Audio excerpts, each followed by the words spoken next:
Okay, let's dive right in. We're tackling a big one today. Did Israel actually, pressure a U.S. president, specifically Donald Trump, towards conflict with Iran when Iran was getting close to nuclear capability? It's a really complex question, and the sources we're looking at provide a lot to unpack. Absolutely. Our mission here is to explore that influence. Mm. Did Israel really push Trump to think about military action against Iran? And to understand that, you really need the context. Iran's nuclear program.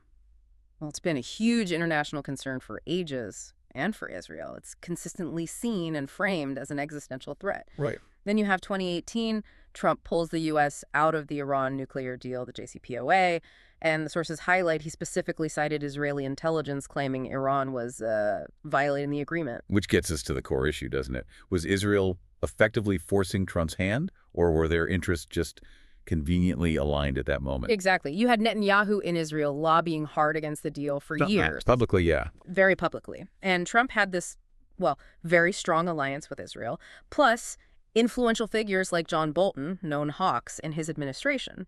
So separating pressure from, let's say, shared goals, it's tricky. So how did Israel try to shape things? The sources mentioned they were pretty persistent. Oh, incredibly persistent, constantly painting Iran as this ticking time bomb. And the material points to more than just words. Covert actions, sabotage, cyber attacks, even, assassinations of Iranian scientists. Wow. Plus, you can't ignore the lobbying aspect in D.C. Groups like AIPAC have significant influence amplifying Israel's security concerns directly to policymakers. Okay, so you have these really assertive Israeli actions. How did that mesh with Trump's own views? Was he potentially using Israel's concerns as, justification for something he already wanted, or was he genuinely swayed? That's a million-dollar question, isn't it? Yeah. The sources mention things like Netanyahu's big speeches at the UN or Mossad, that's Israel's intelligence agency, briefing U.S. officials. That definitely builds a strong case, a particular narrative. And central to that narrative was this idea of Iran being near nuclear. Yes, and the sources confirm, by 2020-2021, Iran was enriching uranium much closer to weapons-grade levels. But, and this is crucial, the material stresses that near nuclear is not nuclear. That's a key distinction. Was the threat, maybe, overstated Yeah. to build support for potential action? It certainly raises that possibility and Yeah. makes you think about what a full-blown war would have actually meant, the potential consequences. So despite all this buildup, the intelligence, the rhetoric, Trump ultimately didn't attack, did he? No. The sources say he asked for military options, explored them, but he didn't pull the trigger. And what if he had?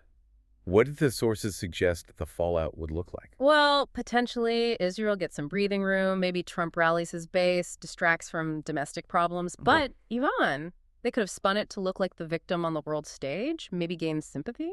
And the wider region. Our sources paint a pretty grim picture. The Middle East, potentially, on fire again. Huge hit to U.S.-Iran relations, obviously. Massive tension spikes across the Gulf, affecting Saudi Arabia, the UAE, Iraq, you name it. And major political fallout back in the U.S. too, presumably. Absolutely. Plus the expectation of immediate Iranian retaliation, likely through proxies, a really dangerous scenario. So wrapping this up, what's the takeaway from our deep dive into these sources? It sounds like maybe Israel didn't literally force Trump, but the pressure was immense. Immense pressure, yeah. And shared goals, definitely. A narrative that was sort of war-ready was consistently pushed. Well, So Trump didn't go all the way, but look where we are now. The whole region feels like it's been left on edge ever since. and the JCPOA. In tatters. And Yeah. ironically, as the sources point out, Iran is actually closer to a nuclear capability now than before all this kicked off. Which leaves us with a final thought, doesn't it? You have to wonder.